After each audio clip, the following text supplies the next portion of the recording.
Nakagapos si kuya. Nahihirapan siya. Mukhang nag-aalala lang ako ng sobra. Siguro kasi bata pa si Boyu. Wala pang alam. Tatlong Ginoo, tingnan mo itong dakilang binata. Ngayon ay maayos na. Ang batang ito. Ngayon pa lang ay natututo ng magsinungaling. Paano pa kaya paglaki niya? Ang pag-aalaga sa kanya ay magiging problema balang araw. Mas mabuti pa ngayon. Palayasin na siya. Ito. Totoong nakagapos si kuya ng mga kadena.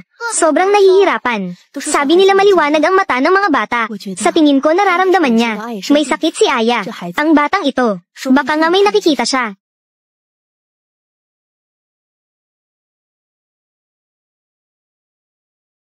Anong ginagawa mo, Aya?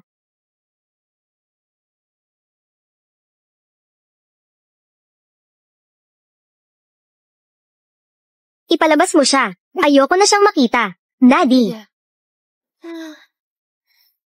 Ipalabas mo siya. Ayoko na siyang makita.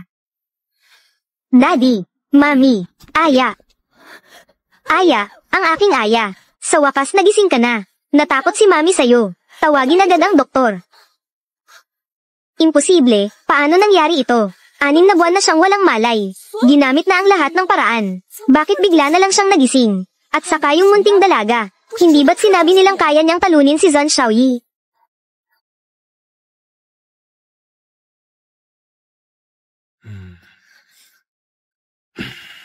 Nakakapagtaka, ang dakilang binata dati. Natulog ng mahaba, halos kalahating taon.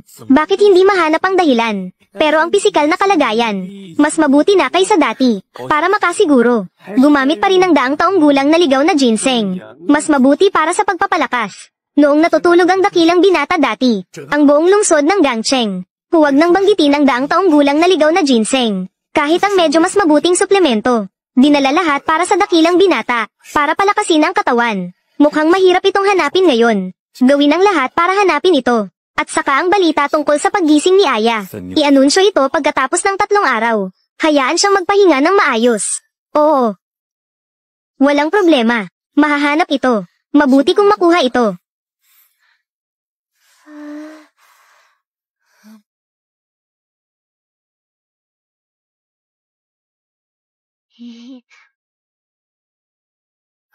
Mami, pakiramdam ko mas mainit na ang katawan ko. Posible ba, na dahil sa batang ito? Bakit ka natutulala? Iligtas mo siya. Kumusta ang doktor? Wala ba siyang problema? Ang katawan ng munting dalaga ay malusog. Magpahinga lang ng madalas, magiging maayos na. Mabuti naman.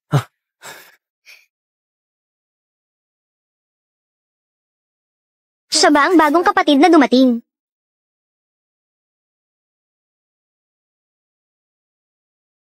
May masarap na pagkain si kuya. Munting baby. Simula ngayon ikaw na ang tunay na baby ni na tito at tita. Magiging munting baby ninyo ako. Araw-araw ba may masarap na pagkain? Nangangako ako na araw-araw magkakaroon ng masarap na pagkain. Kung ganoon, magiging munting baby ninyo ako. Ang munting boyo ko. Hindi, munting prinsipe pala. Hinalikan si kuya na parang natutulog na prinsipe. At Jin Aiseng siya. Ikaw talaga. Ikaw ang pinakamamahal ng pamilya Zon. Nian-nian na may kasaganaan. Zon Nian-nian. Simula ngayon tatawagin ka ng Zon Nian-nian. Si Aya, ang batang ito, ay may obsesyon sa kalinisan. Kung dati pa ito, hindi ko maimagine na may humalik sa kanya at napuno ng laway ang mukha niya. Anong klaseng ekspresyon yan? Mami, ayos lang. Basta si Nian-nian ang kapatid, okay lang. Natakot mo si Mami ng sobra. Mabuti na lang at narito ang munting maswerteng bituin. Dumating na si Nian-nian.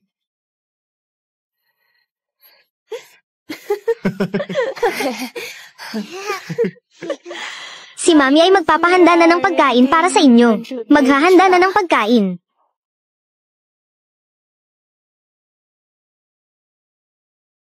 Hindi ba sinabi ko sa'yo na maghanap ka ng isang tao na may malas na kapalaran? Pinatay mo ba ang may sakit na iyon? Ano ba ang ginawa mo? Naghahanap ka ng tao para siya ay mailigtas. Pangalawang Ginoo, wala akong kasalanan. Paano ko magagawang lokohin kayo? Sinunod ko lang ang ibinigay ninyong kapalaran sa paghahanap.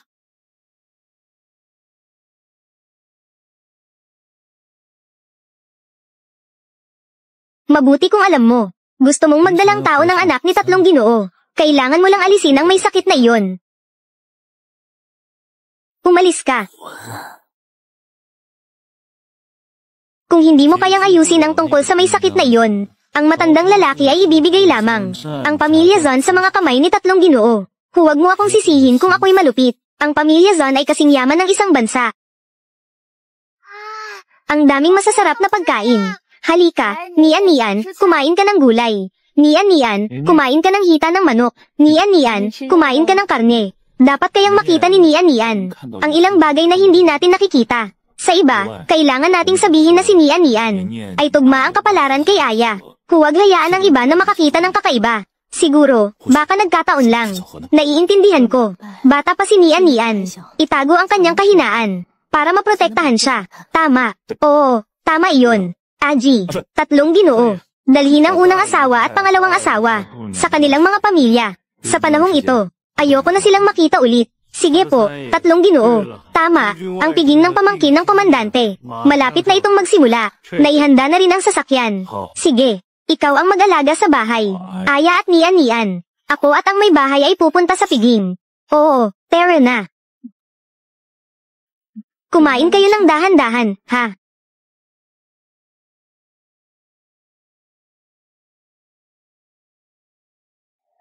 Nian. Gusto ni Mami na yakapin ni Mami.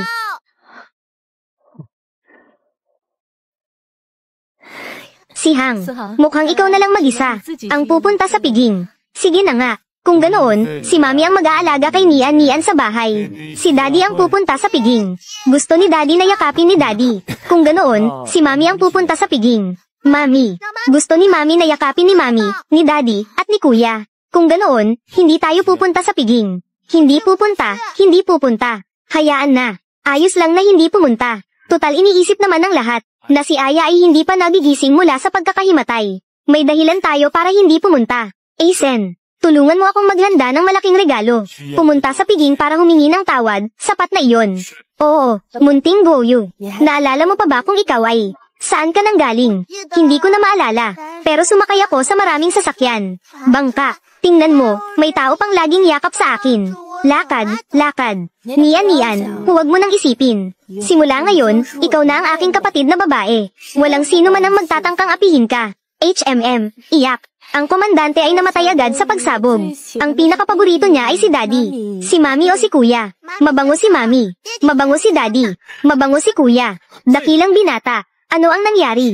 Nagkaroon ng problema sa engagement party. Pumasok ang mamamatay tao sa venue at naglagay ng bomba. Ang komandante ay namatay sa pagsabog sa mismong lugar. Maraming bisita ang nabaril at napatay. Ang iba pang tao ay nasugatan din. Ngayon, puno pa rin ang ospital ng mga tao.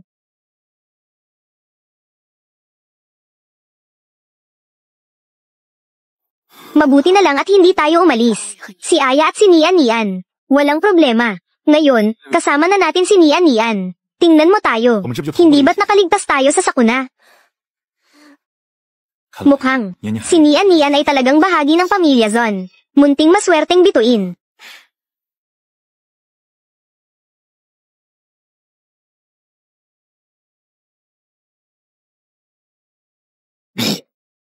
Master Tang, bakit ka mukhang ganito kagulo? Ayos lang ako. Ang sumpa na inilagay ko sa anak ni Zon si Hang ay nasira ng iba. Imposible. Buong lungsod ng Hong Kong. 3 tao lamang ang makakapagbasag ng sumpa, at lahat sila ay ikinulong ko. Sino pa ang makakatulong kay Zon si Hang?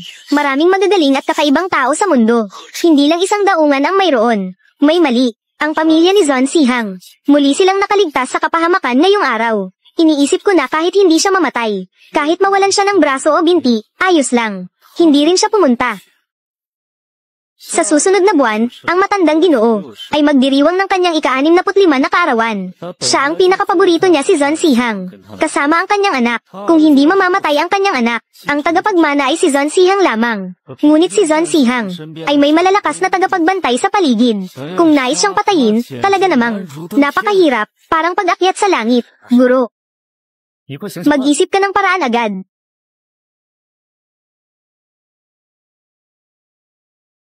Ito ay nahukay mula sa lugar ng matinding kasawian. Kahit gaano pa katibay ang kapalaran ni Zon si Hang at ng kanyang anak, basta't suot ito ng matagal, magkakaroon sila ng masamang kapalaran. Kailangan lang ng kaunting panahon.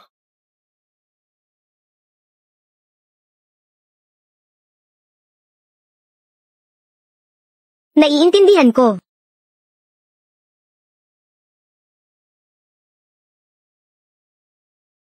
Siya si Munting Boyu. Ang buong pangalan niya ay Zon Nian. Siya ang aking kapatid na babae. Si Munting Boyu ay kapatid na babae. Siya ang kapatid na babae ni Aya. Hindi siya kung ano-anong kapatid na babae. Ako ang tunay mong kapatid na babae. Hindi naman ang apelyido mo ay Zon. Hindi siya ang kapatid mo. Inaapi ninyo ako. Sasabihin ko kay Lola. Mo ay Zon. Hindi siya ang kapatid mo. Inaapi ninyo ako. Sasabihin ko kay Lola.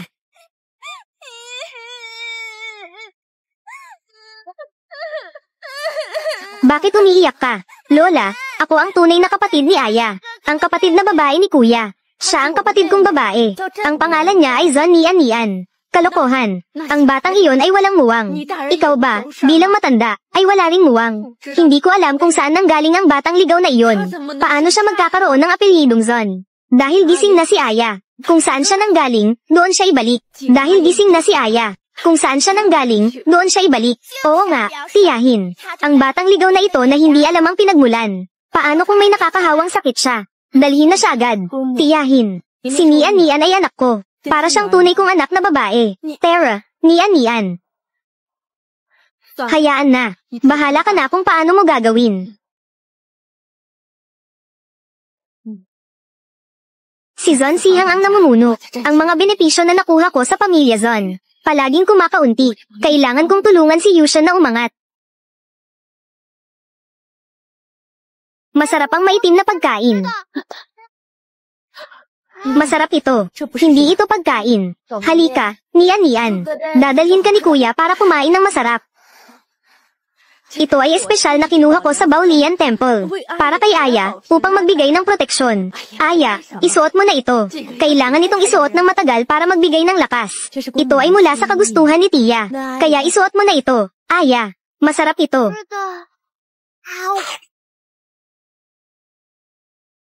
Mukhang gusto ni Nian.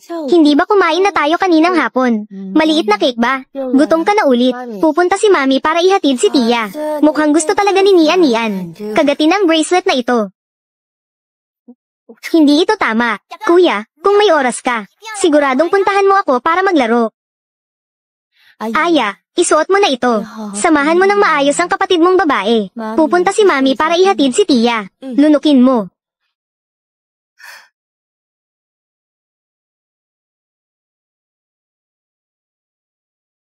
Kumain muna kayo.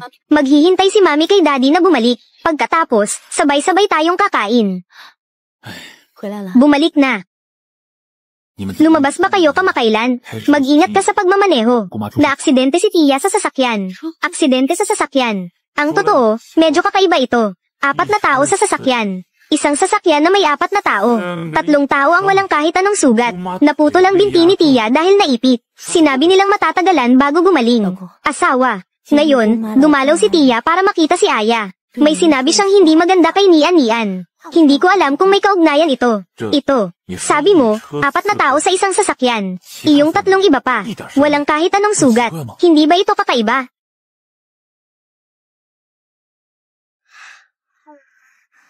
Sa pamilya natin, parang nakahanap tayo ng kayamanan ngayon. Tumawag si Ama at sinabi, magkakaroon ng selusalo bukas. Dalhin mo raw si dakilang binata. Bumalik kayo at magpakita. Mukhang gusto ni Ama na si Aya. Magpakitang gilas sa buong pamilya. Alam na nila. Nagising na si Aya. Bukas, tayong 4 ang pupunta ng sabay. 0000. 那夜莺啼声细唱，月下的花是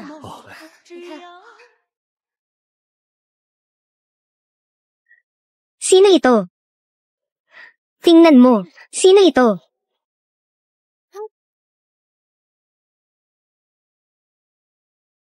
Ano iyon, Nian? Kakaiba ang taong iyon. Maitim ang kanyang noo. Siguradong magkakaroon ng sakuna.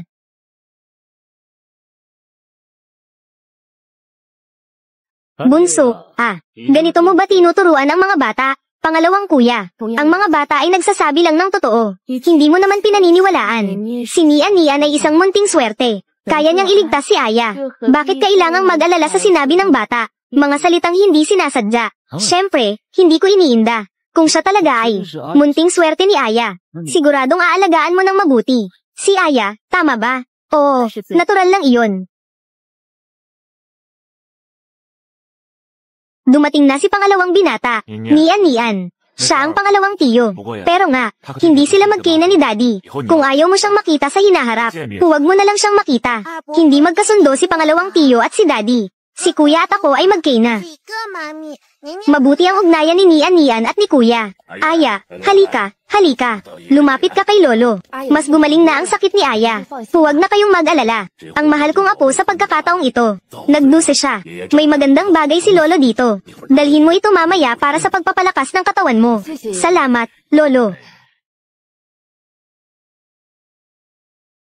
Ang batang ito ay may maayos na anyo. Malinis at maliwanag ang kanyang mga mata. Isa siyang mabuting bata. Dahil may kaugnayan siya kay Aya. Alagaan na lang siya.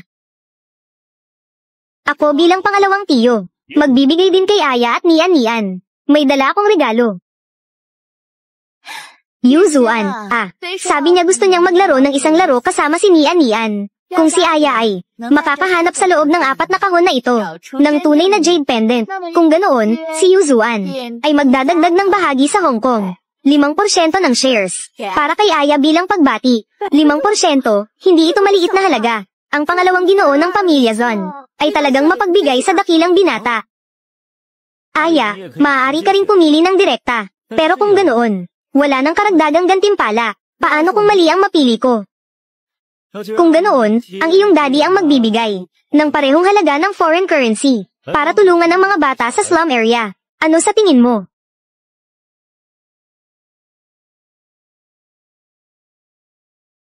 Kung si Zon Xiaoyi ang pumili, siguradong mali ang mapipili niya. Kung hindi naman siya pipili, ibig sabihin, wala siyang kahit kaunting tapang. Siguradong madidismaya ang matandang ginoo sa kanya. Ama, ano ang palagay ninyo? Lahat ito ay laro lang para sa mga bata. Ako, bilang isang matandang lalaki, ay manunood na lang at may enjoy. Daddy, Aya, laro lang naman ito. Maglaro ka lang kasama ang iyong pangalawang tiyo.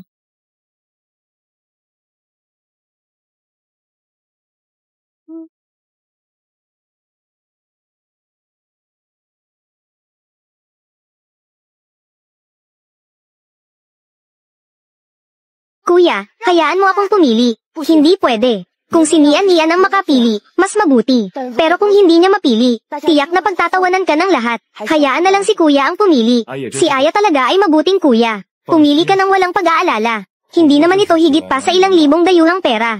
Kaya itong bayaran ni Daddy. Pero Kuya, alam ba ni Nian kung alin ang regalo? Pangalawang tiyo. Kung ako ang makapili, hindi mo na pwedeng tawagin si Nian na pampaswerte na bata. Siya ang kapatid kong babae. Sige. Ano man ang sabihin ni Aya, pangalawang tiyo, ay susundin mo.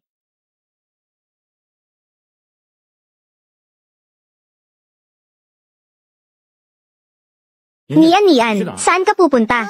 Kuya, ito ba? Ito ba ang gusto ni Nian? Aya, sigurado ka bang hahayaan mo ang isang kapatid na kakakilala mo lang ng ilang araw na gumawa ng desisyon para sa'yo? Dahil gusto ito ni Nian, pipiliin ko na lang ito. Nian, sigurado ka bang ito ang pipiliin mo? Oo, si tatlong ginoo ay sobrang nagpapalayaw sa batang ito. Sinabi niyang pumili, kaya pinapili na lang. 5% ng mga bahagi, na kung tutuusin ay ilang libong dayuhang pera. Sa isang karaniwang pamilya, hindi ito kikitain kahit ilang henerasyon. Si Nian ay anak kong babae. Siya ay nasa puso ko. Ang lugar niya ay kasing halaga ng kay Aya. Kung mahalin man o sanayin, hindi na kailangang turuan pa ng iba.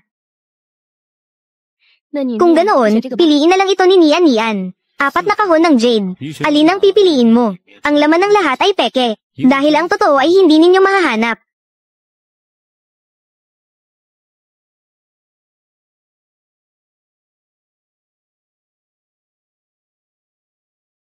Kuya, sa loob ng kaong ito, ang laman ay hindi totoo. Paano naging totoo bigla, tapos biglang hindi na naman? Kung ganoon, bibigyan ka ulit ni pangalawang tiyo ng pagkakataong pumili.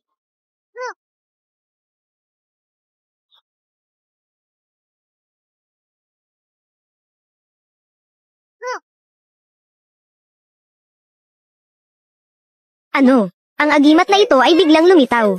Nasa loob ng patong. Hindi talaga namin napansin. Kung may kakaiba ba, siya ay isang batang babae. Paano niya ito natukoy? Ibinibigay ito sa'yo ni Kuya. Ibinigay ni Kuya kay Nian. Salamat, Kuya.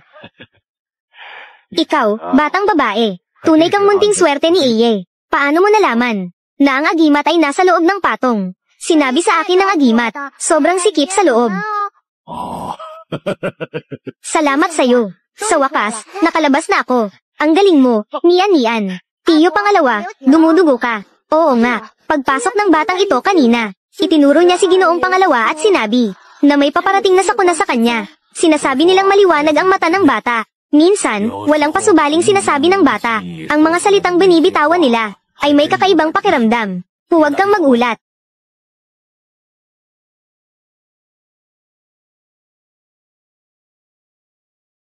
Kapatid na bunso, ito ang bahagi ng aking negosyo. 5% ng shares. Bukas, ililipat ko ito kay Eye. Hindi na kailangan. Ikaw, Eye, Nian. Eye, Nian. Kayo ang magdesisyon kung paano gagamitin ang perang ito. Hayaan nating si Bunso ang magdesisyon. Gusto ni Nian na mag-donate para sa mga sanggol. Para hindi magutom ang mga sanggol. Sige na nga. Sige. Palitan na lang ng katumbas na halaga sa dayuhang pera. Sa pangalan ni Eye at Nian. I-donate sa mga bata sa squatter. Sa ganitong paraan, para na rin ito sa mga inapo ng pamilya Zon, upang makapag-ipon ng kabutihan.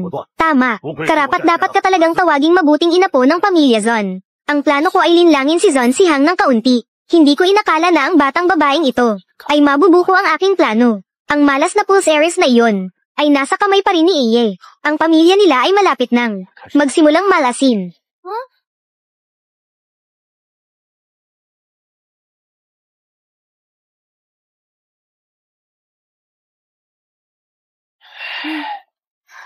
Ayos na ito. Nagastos ang ilang libong dayuhang pera. Nagsasalita ka pa ng walang pakialam. Kaunting pera lang naman iyon. Ano naman kung nagbiro lang ako sa pamangkin ko? Hindi naman kulang sa pera ang pamilya Feng. Feng Chonyo. Ikaw ay napangasawa ng pamilya namin, ang pamilya Zon. Pero puro pamilya Feng ang binabanggit mo. Ikaw ang legal na asawa ko, si Zon Yushen. Kapag kinukuha mo ang pera ng ama ko, bakit hindi ka ganyan katapang? Wala akong pakialam na ikaw ay anak sa labas. Kahit wala ang ari-arian ng pamilya Zon. Ang pamilya ko ay kayang magtiis. Nakahanap ng isang batang babae para sa pampaswerte. Ay kaya ka pa rin itaguyod sa tagumpay. Kailangan kong ipaglaban. Si Nian ay napaka-cute na bata. Kung ako rin ay magkakaroon ng anak, ang mga kababaihan, pareho ng ama. Bakit ako sa buong buhay ko ay kailangang magdala ng pangalan bilang anak sa labas? Samantalang si Zon Sihang ay basta na lang maghanap ng batang babae para sa pampaswerte. Mas may respeto pa sa harap ng ama ko kaysa sa akin. Kailangan kong lumaban. Tao.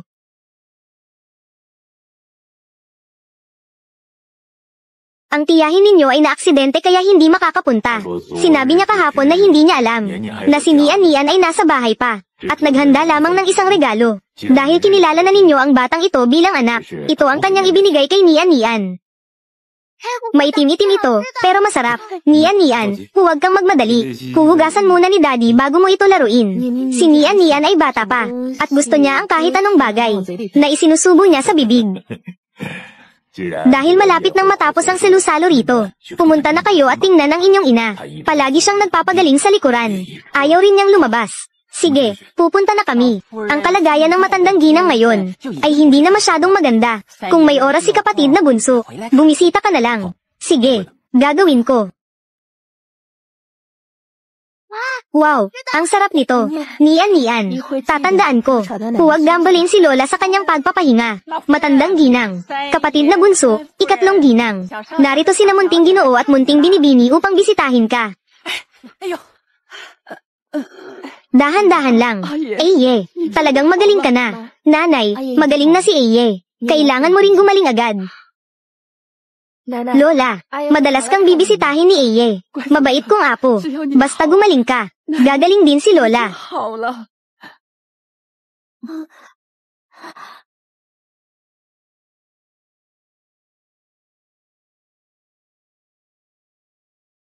Ikaw ang munting swerte, Nian. Ano ang inaamoy mo? Mabango si Lola. Kahit saan, puro masarap na pagkain. Huwag mong sabihin. May nakita na naman si Nian. Lola, isang kagat lang ni Nian ang nagtanggal ng sakit ko. Tapos gumaling na ako. Hayaan mo rin siyang kumagit sa'yo. Oo nga, Zon si Hang. Isang kagat lang ni Nian ang gumising kay Iye. Ang mga bagay na ito ay wala pang batayan. Huwag muna nating ipagsabi, para hindi masayang ang kasiyahan ng ina. Prinsesa Lola, pwede ba kitang halikan? Prinsesa Lola, pwede ba kitang halikan? Si Lola ay isang matandang babae lang. Paano magiging mabango? Ikaw, batang babae. Ang galing mo talagang pasayahin si Lola. Munting binibini. Kailangan ng matandang ginang ng tahimik na pagpapahinga. Hahanapan muna kita ng ibang makakain. Ayos ba yun? Oo, ang ating si Nian. Kailangang kumain ng marami para tumangkad. Hindi ninyo kailangang pasayahin si Lola. Kapag nakita kayo ni Lola, masaya na siya. Lola, hayaan mo na si Nian na halikan ka. Hayaan mo akong matikman ang mabangong Lola. Ang munting isda ay gustong kainin ng mabangong Lola. Ito. Tunay na isang napaka-cute na kayamanan.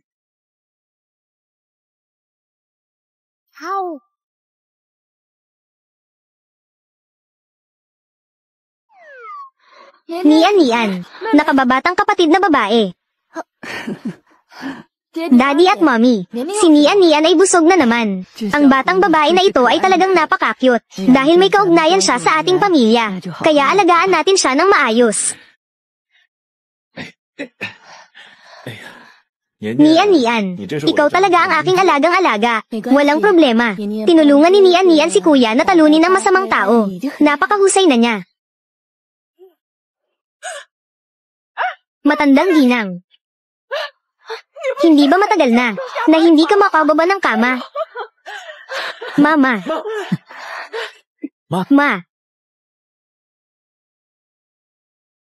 Ma, ayos ka na. Lola, hindi ba pakiramdam mo mainit-init ang katawan mo? Oo nga, hindi lang katawan ang uminit. Pakiramdam ko ang kwartong ito ay hindi na kasing lamig ng dati.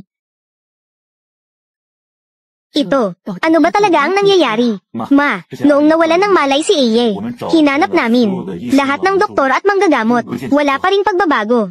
Hanggang sa araw na iyon. Anong ginagawa mo, Iye? Mami. Hindi kaya. Ang ating Nian ay isang munting Diyos na kayang bumuhay muli ng tao. Nian, ikaw ba ay munting Diyos? Mami, hindi ako munting Diyos. Si Nian ay mahilig kumain ng itim na munting isda. Kahit hindi munting Diyos si Nian, siya pa rin ang munting swerte ni Lola. Pagdating niya, ang sakit ko sa katawan. Kapag masakit, lahat sila natatakot at tumatakbo. Si Nian ay isang munting swerte. Matandang ginang. Napakaganda talaga nito.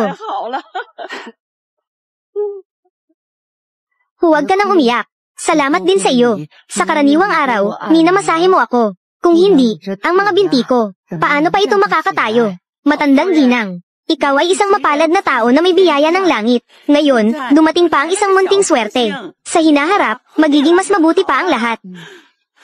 Lin po, pasensya na, pakisuyo. Pakiuna mo munang alagaan ang aking ina. Si Nian ay sobrang pagod na. Dadalhin muna namin siya pa uwi. Babalik kami sa ibang araw. Sa hinaharap, marami pa tayong oras. Busog na si munting isda. Sa susunod, bumalik ka para kumain ulit, ha?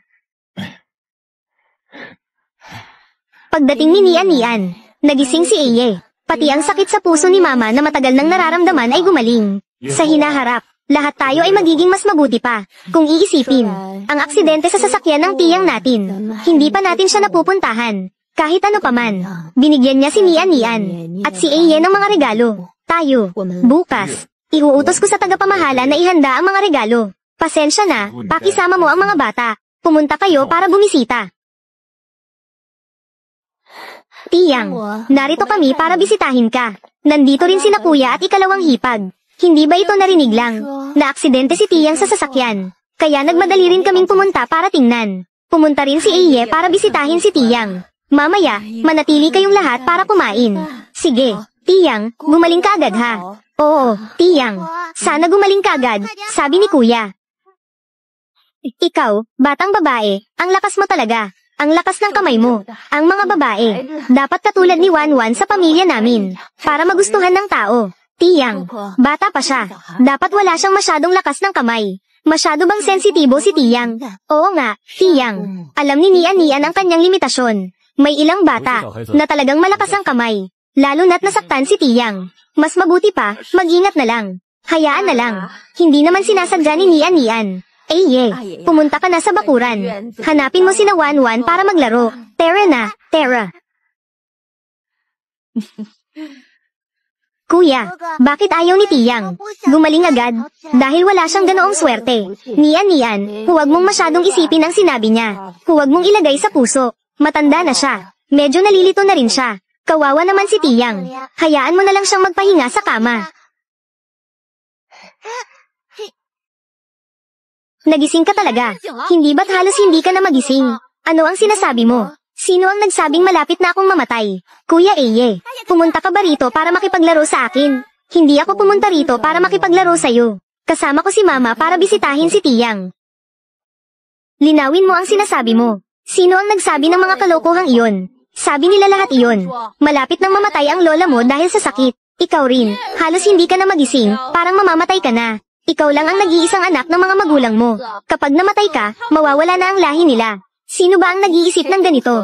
Ako lang ang nag-iisang anak ng tatay ko. Sa hinaharap, lahat ng sa kanya ay magiging akin. Ikaw na may sakit, mamatay. Kapag namatay ka, ang lahat ng sa pamilya Zon ay sa tatay ko. Sa hinaharap, magiging akin din ang lahat ng iyon.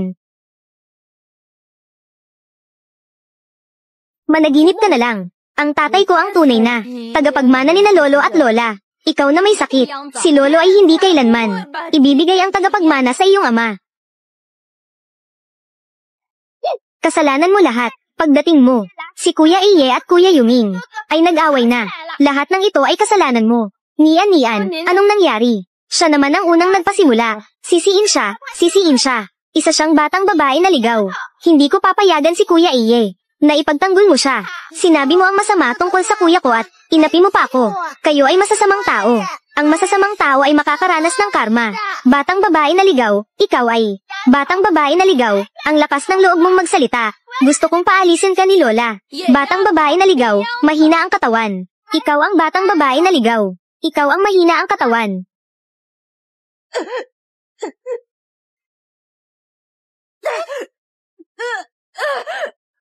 Ang sakit, ang sakit. Basta gusto ni tita ang mabait na bata, darating na ang bata. Totoo. Ulan ng tagsibol. Magkakaroon tayo ng anak. Naniniwala ako kay Nian. Nian, isang maswerteng mabuting bata. Kung si tita ay talagang nagdadalang tao, siguradong bibigyan si Nian ng malaking regalo. Kunin mo ito. Ito ay mula kay tita. Regalo sa unang pagkikita. Ito ay walang itim-itim. Pero mabait si tita kay Nian. Gusto mo ba ito, Nian? Ang galing mo, ate. Hindi pwede. Noong huling salusalo, hindi ba't naibigay na? Iba yon. Bunso, wala bang hindi magandang nangyayari kamakailan? Ano ang hindi magandang nangyayari? Mga bagay na hindi maganda para kay daddy. Mabuti kung ganoon. Aalis na kami. Kapag gumaling na si Yuming, babalik kami para magpasalamat. Pero, kinakagat ng mga insekto si daddy araw-araw. Kasama ba iyon sa hindi magandang bagay? Nasasaktan siya kahit nasa bahay. Gusto mo pa itong itago sa akin? Mukhang si Zon Sihang. Ang mga eksperto sa paligid niya ay ganito lang din. Kung pupunta si Zon Sihang sa kumpanya ngayon, sundin na lang ang plano. Nian, gustong-gusto ni daddy na makagat ng insekto. Huwag kang mag-alala. Bilisan mo at pumunta ka na sa kumpanya. Dahil gusto ni daddy na makagat ng mga insekto. Hayaan ni Nian na kagatin si daddy ng mga insekto para mapasaya si daddy. Bilisan mo.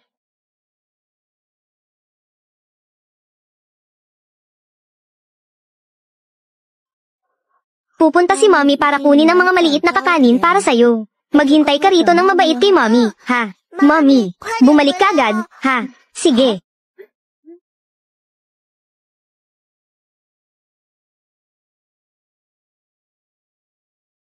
Sasamahan ko si Nian na maglaro sandali. Ikaw na muna ang magtrabaho. Ito, Nian. Naalala mo pa ba? Ako ang nagdala sa'yo pabalik, Tita Xiang.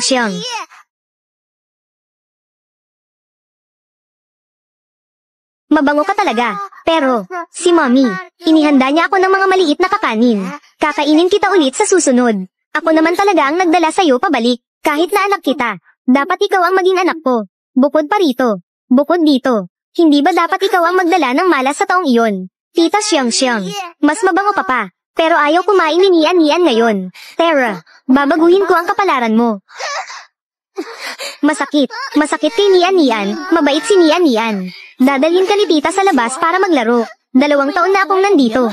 Hindi man lang ako hinahawakan ni Sanye. Ginawa niya akong buhay na balo. Mami, Nian. Ano ang ginagawa mo? Natamba si Nian. Dadalhin ko siya sa ospital.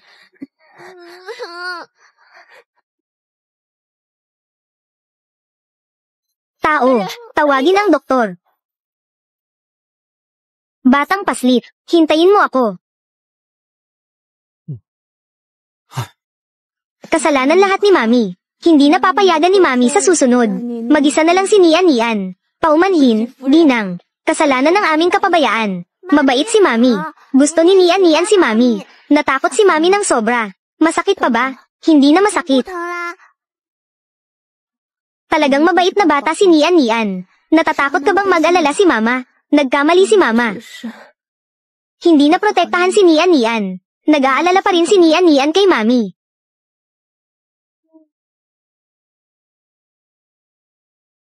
Mami, talagang hindi na masakit. Sige, sasamahan ni Mama si Nian. Hindi na pupunta kahit saan.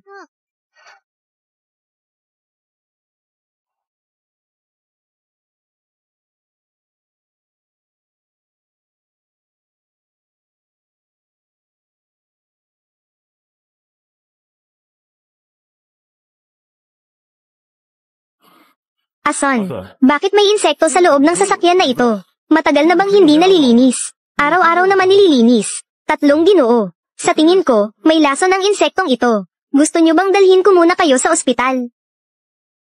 May batika sa unahan. Bababa muna ako para bumili ng gamot. Pagkatapos mong dalhin ang mga dokumento sa opisina.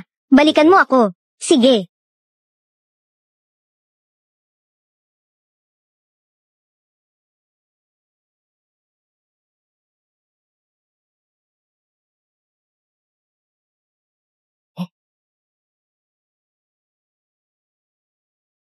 Prinsipe, 3 Ginoo. Para sa inyo ito.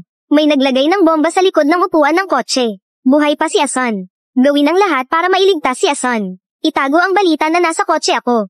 Bigyan ako ng proteksyon para makaalis. Para protektahan si 3 Ginoo.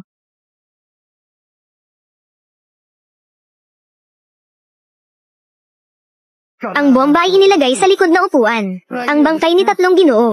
Mukhang hindi na ito may hiligtas. Tapos na.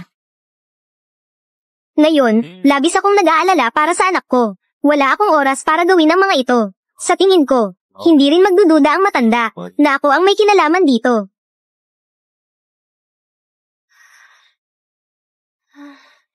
Nian. Mommy, gising na, bilis. Anong nangyari? Sa oras na ito, hindi ka ba dapat nasa eskwelahan? Daddy, si Daddy, siya. Anong nangyari sa Daddy mo? Ang kotse ni Daddy ay sumabog sa gitna ng daan. Pero naniniwala ako na siguradong wala siyang masamang nangyari.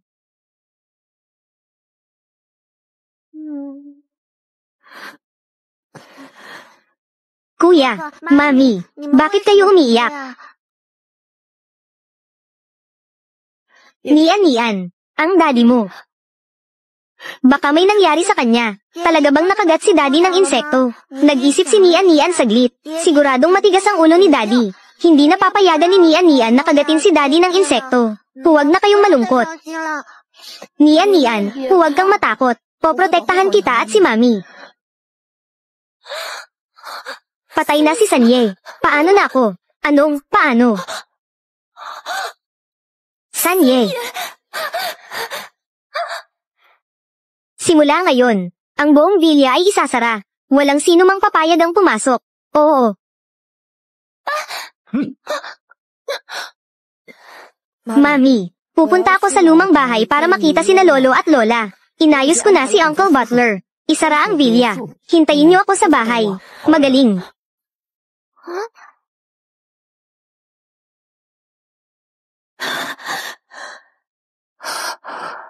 Magaling ang ginawa mo. Hindi ka talaga nagpapahuli bilang anak ko, Zon Sihang. Ang bilis mo gumawa ng desisyon. Sanye, 3 araw nang nakasara ang balita.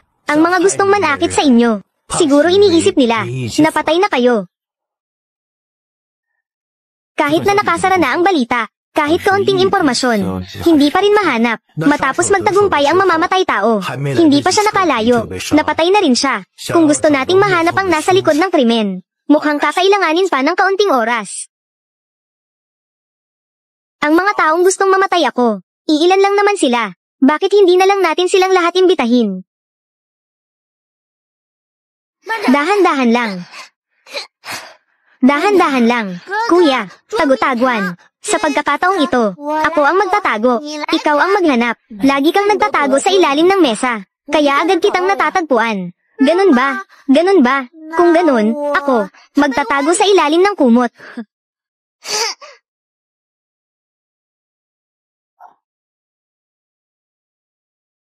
Bukas, malinaw na.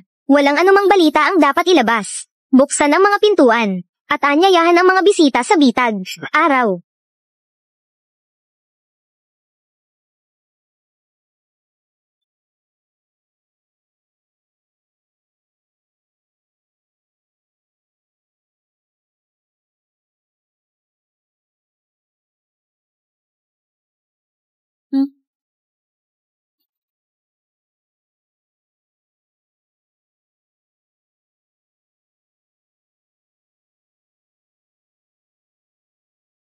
Sigurado ka bang ayos lang ang suot natin? 3 araw nang nakasara ang mga balita, tapos biglang nagbukas ngayon, nang walang sinabing anuman. Anong magandang balita ang meron? Tara na.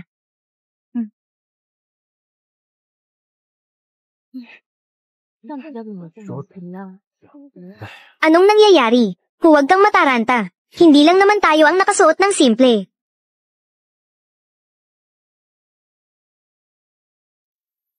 Hipag.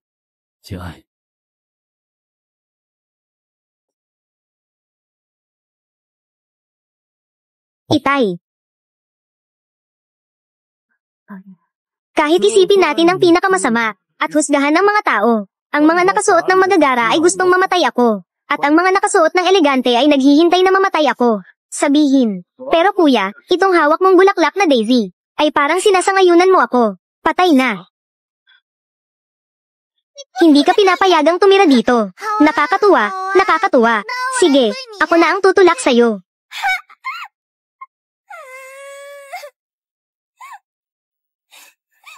Sinaktan mo ako.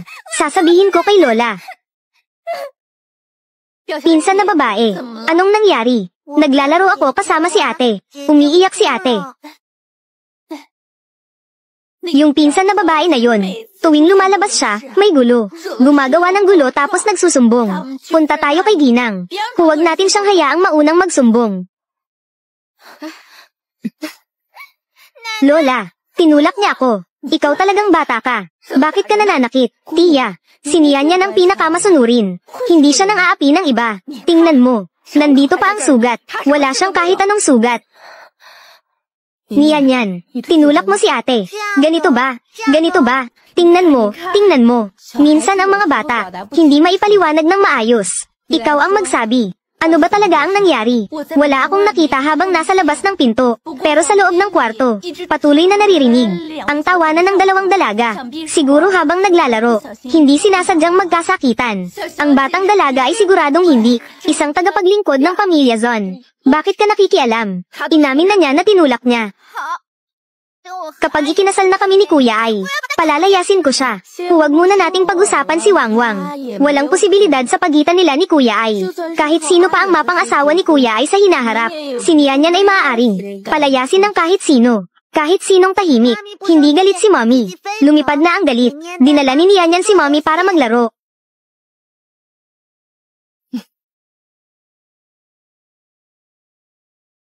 Aba, ikaw talaga, Song Qingjun. Tumigas na ang mga pakpak mo. Kaya mo nang hindi igalang ang mga nakatatanda. Wang, hintayin ang pagbabalik ni Tio. Hindi mo dapat magsalita tulad ng ginawa mo kanina. Ang masuner ang babae. Ang siyang nagugustuhan ng mga tao. Alam mo ba, Lola, kaya ko pa bang magpakasal kay Kuya Ai? Ang pamilyang ito, hindi pa si Song Qingjun ang magdedesisyon. Mag-uusap si Lola at si Tio tungkol dito. Tinulak ni Mommy si Nianyan. Tinulak si Nianyan. Masaya, masaya. Si ate ang unang nagturo kay Nianyan. Si ate ang unang tumulak kay Nianyan. Natuwa si Nianyan. Kaya tinulak niya si ate. Oo nga, pero si ate, isang tulak lang, bumagsak na.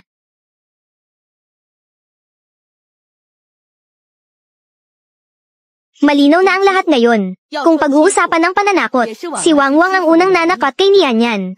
Mabuti na lang at hindi nasaktan si Nianyan. Kaya inakala niyang laro lang ito.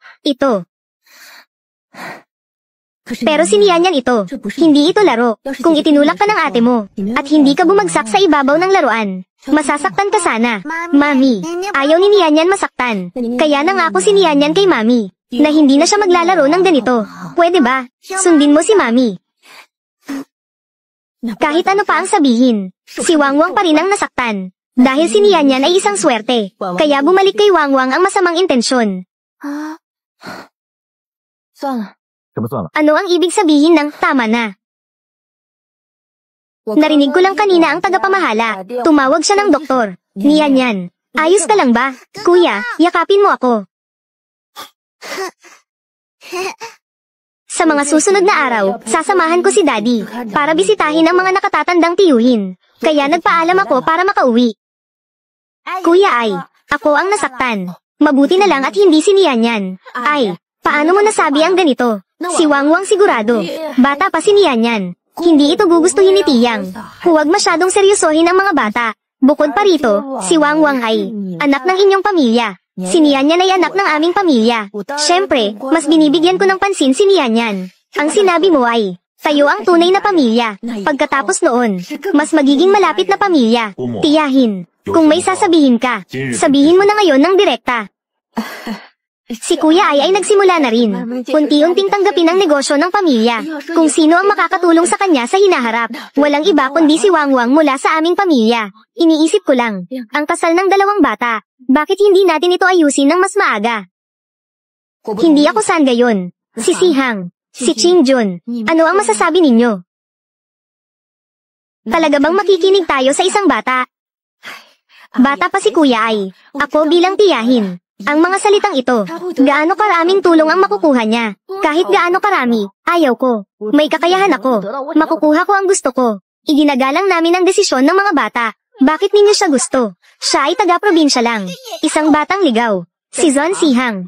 Hindi ko inaasahan na kakasimula mo palang pamahalaan ang pamilya Zon. Ang trato mo sa akin bilang tiyahin. Ganito na lang ba ang kawalan ng respeto? Gusto mong humanap ng mabuting pamilya para sa apo mo. Maghanap ng mabuting asawa para sa kanya. Gusto kong igalang ang opinyon ng anak ko. Mahirap bang maintindihan ito? Ngayon, si Nianyan mismo, ang nagtulak kay Wang hanggang nasaktan siya. Ang ganitong klaseng bata, iiwan sa bahay. Siya ay isang perwisyo. Dapat mong pag-isipan ito ng mabuti. Talagang ayaw mo sa anak kong si Wang. Binabaliktad ang tama at mali. Siguradong hindi sinasadya ni Nianyan. Kahit na sinasadya, sinabi ko na rin sa iyo, kung may hindi maganda ang trato sa kanya, pwede siyang gumanti ng malakas. Kahit ano pa ang kahihinatnan, may tatay siyang sumusuporta sa kanya. At ako rin, kahit na may ugali si Nianyan, kami ang nagpalaki sa kanya ng ganito. Hindi ko akalain na ganito kakitigas ang puso. Para sa isang taong hindi ka ano-ano. Ayaw mo sa anak kong si Wang. Pagsisisihan ninyo ito.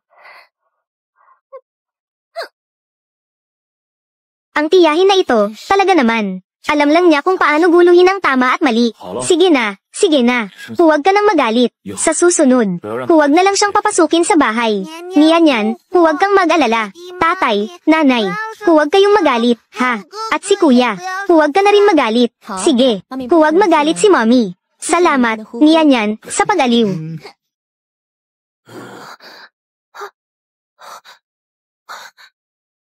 Ayos na. Bakit hindi mo sinabi ng mas maaga? Hinahabol ka ng pamilya Zon sa buong lungsod. Gusto ka pa nilang papasukin para maglagay ng lason. Ngayon, hindi ka na makapasok sa bahay nila. Kayo. Gusto niyong maglagay ng lason. Sino ka? Narinig mo ang plano namin. Hindi ka na namin pwedeng hayaang mabuhay. Gusto niyo akong patayin. Hindi pa kayo karapat-dapat. Pero, kung talagang kaya niyong lasunin, ang pamilya ni Zon Sihang, malaking tulong na rin iyon sa akin. Ikaw. Paano mo nagawang maliitin si Wangwang? Gusto kong makita ang ganti niyo. Balutin niyo ng maayos. Bakit kita paniniwalaan? Iiwan ko ang bata sa iyo. Pero, kung sasaktan mo siya, gagawin kitang pira-piraso. Sige.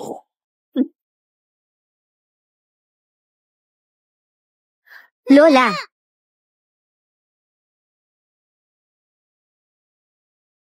Ayos na, hindi na pumasok. Ayos na, ayos na. Kayo ang nagtulak sa akin na gawin ito. Gusto kong makita sila na mamatay gamit ang sarili kong mga mata. Shan.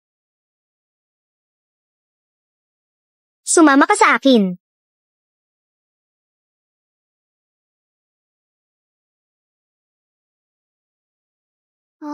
Hindi masarap. Si Niyan ang pinakamasunurin, hindi mapili sa pagkain. Hindi masarap, kaya hindi iinumin. Sino ang gumawa ng sopas na ito ngayon? Ang lasa nito, talagang medyo kakaiba. Ang lasa ng sopas na ito ay talagang hindi tama. Kaya pala hindi ito nagustuhan ni Niyan. Niyan, kumain ng gulay. Kumain ng iba pa. Mami, kuya ay, ako, masakit ang tiyan ko. Ako. Chingjun. Hindi maganda. May problema talaga sa pagkain ngayon.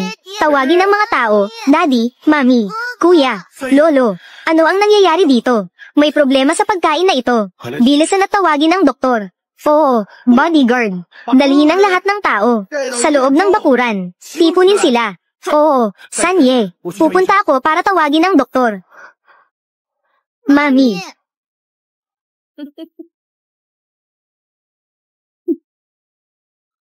Kayo ito. Zon Sihang. Ang pangalawa ay nakakulong lamang. Nang ahas kang hindi ako pansinin. Ngayon, ito ang inyong kahihinatnan. Napakasimple ng iniisip ninyo. Nalasan kayo. Kahit dumating ang doktor, wala na rin siyang magagawa. Kayo, maghintay na lang kayo ng kamatayan. Daddy, huwag kang mamatay. Niyan ayaw kayong mamatay. Niyan, huwag kang matakot.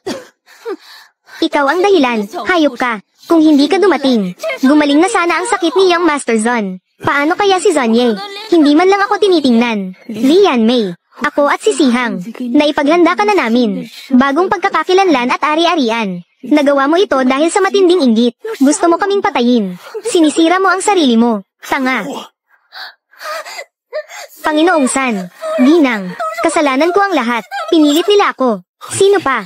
Meron pa. Laban.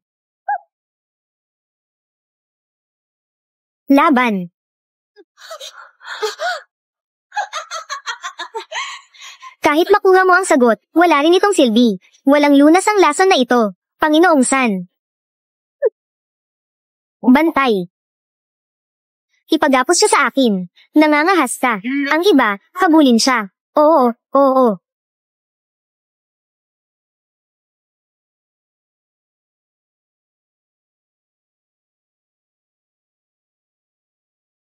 Mami, daddy at mami.